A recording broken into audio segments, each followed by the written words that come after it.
Sonnet 130 by William Shakespeare.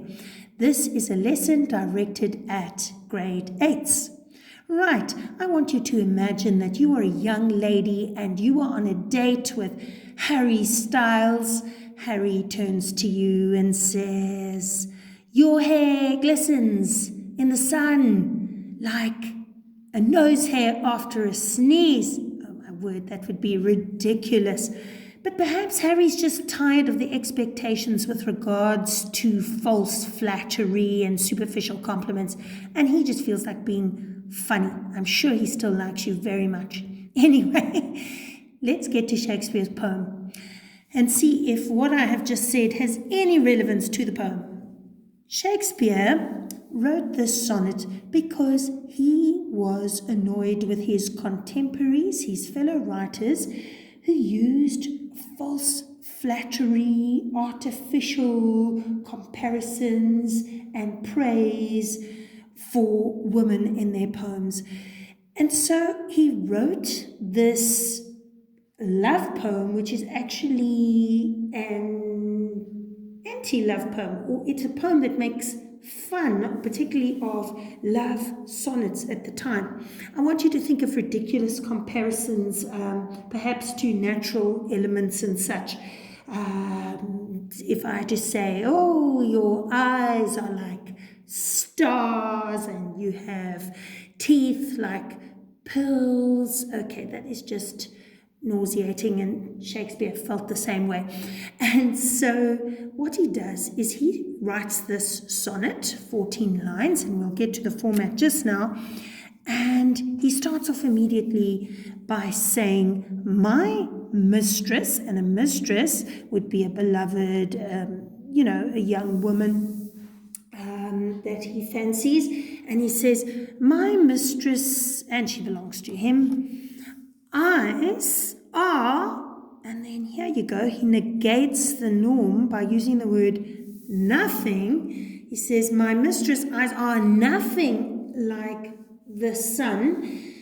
Suddenly you have a comparison that actually sounds like an insult, but on closer examination we can think about it. I mean, if you had blindingly bright eyes like the sun, you'd be frightening to behold. Anyway, then he goes on and he talks about her lips. And instead of saying she has lips like cherries, he says something which sounds negative again. He says coral, which would be a reddish pink color, is far more red than her lips red. Now, he makes her sound insipid, bland, as if there's something wrong with her. But actually, no one has blood red lips. Okay, lips are meant to be, paler than coral. Anyway, then he moves on to her breasts. Right, and he goes with the traditional idea, if snow be white, people were obviously comparing breasts and the color of the skin to snow. And he goes, if snow be white, why then her breasts are dun. And dun is a grayish brown color. And let's just move that way, a gray brown color. And it basically means she's tanned. And you need to understand that during this period, Snow White's skin would be admired because it would be considered aristocratic. It would show that you're not poor, you don't have to work in the fields. Okay, and so, you have to look at that comparison though. Is it an insult to say that her skin, on her breasts is tanned? Well, no. Okay, not at all. We all have different skin tones. And in actual fact, there are very few people, if any, who have breasts the color of white snow. Anyway, then he moves on to her hair, and he says, if hairs be wires, black wires grow on her head. Now, this sounds very insulting, but you need to remember that this is before the industrial era, and the wires that he would be talking about would be threads. In fact, there is antiquated poetry that talks about beautiful women having hair like golden threads. And the problem here, what he's pointing out, is that her threads wires are black, and that wasn't the epitome or the stereotype of beauty. Golden hair would have been the stereotype. But is there anything wrong with having black hair? No. Okay, moving on. I have seen roses damasked, and of course that means, you know, mixed, blended, red and white, beautiful color. And he said, I've seen these kind of roses, but no such roses see I in her cheeks. Once again, she seems pale and insipid. Then he talks about, but if, I mean, who, you know, unless you've just run a marathon, I don't know, you know, your cheeks are not meant to be that colourful. Anyway, but here you go. In some perfumes is there more delight than in the breath that from my mistress reeks. Okay, now reeks in our context, modern context, it's a very strong word. In Shakespeare's time, it didn't have the same connotations, but still, this is basically saying that her breath doesn't smell that good. In fact, it doesn't smell better than perfume. Obviously, these other poets who are writing poems about the sweetness of their loved one's breath and comparing that to perfume. But I mean, Shakespeare's rightly saying that, you know, his mistress just has normal breath. And that certainly doesn't smell better than perfume. Then he talks about her voice, and he says, I love to hear her speak. So I think he likes the content of her speech, which is certainly more important than the sound of her voice. But I love to hear her speak, yet well I know that music hath a far more pleasing sound. You can just hear he's being sarcastic here. This is a parody. He's mocking the poets who are talking about the musical sound of their loved one's voice. Okay, let's face it, a musical instrument and music is generally more pleasing to the ear than the average woman's voice. Right, then he says, you know, many men and poets were obviously comparing women to like a goddess. And he's saying, you know, my loved one is not a goddess. He says, I grant I never saw a goddess go. You know, he's making fun of that comparison anyway by saying that, you know, how does a goddess walk? What does a goddess look like? Because they don't actually exist. I grant I never saw a goddess go, but my mistress, when she walks, treads on the ground. And this is quite a heavy phrase, and it makes her sound heavy. But that's not what he means. He just means, just like everyone else, his loved one has to walk on the ground. Okay, and now Shakespeare's very clever. He has to save himself in this rhyming couplet, because so far everything he said seems pretty insulting. But then have a look how clever he is here at the end. He says, and yet, there's a turning point. By heaven, he's swearing on it, I think my love as rare as any she belied with false compare.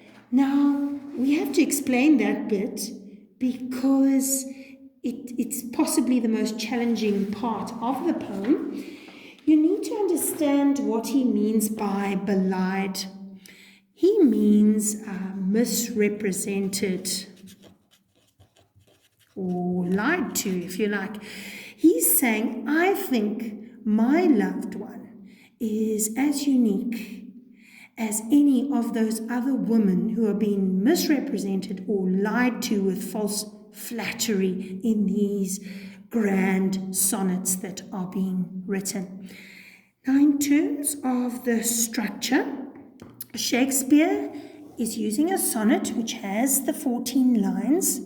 It has a certain rhyme scheme. If you have a look here, we've got sun. I'm going to put an A there.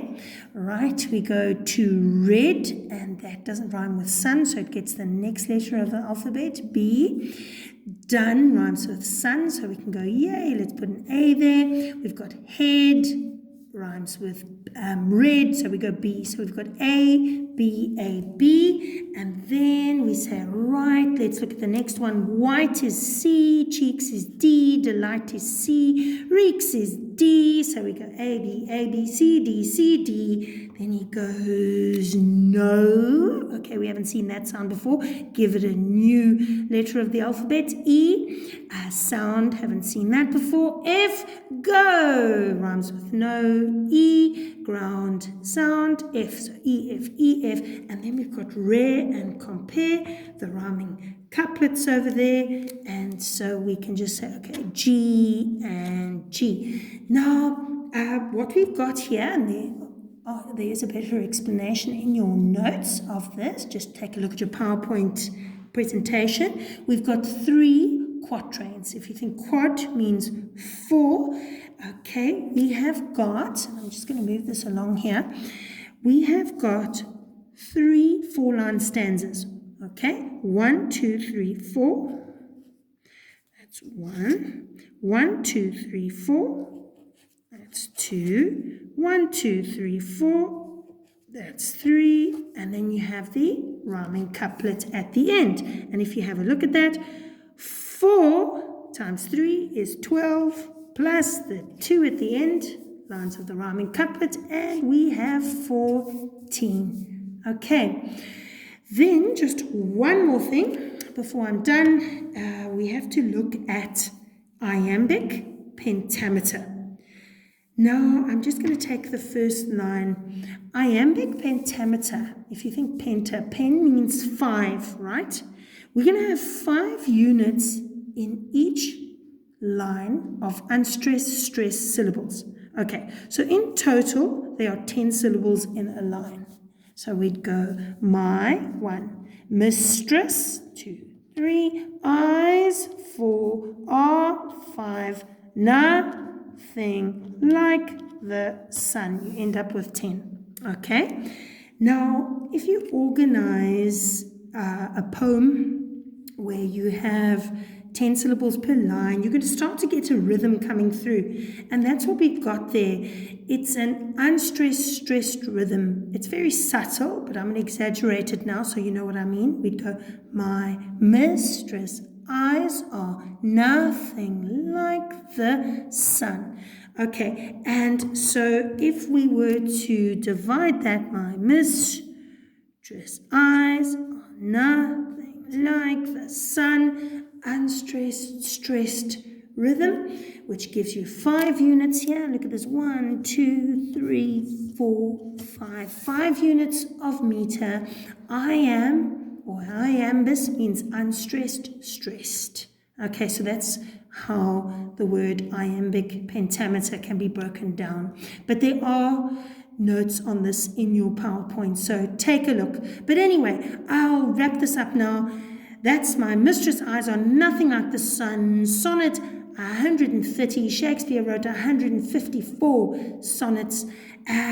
Hopefully you enjoyed that, and have a look at your PowerPoint, answer the questions. That's me out of here. Bye.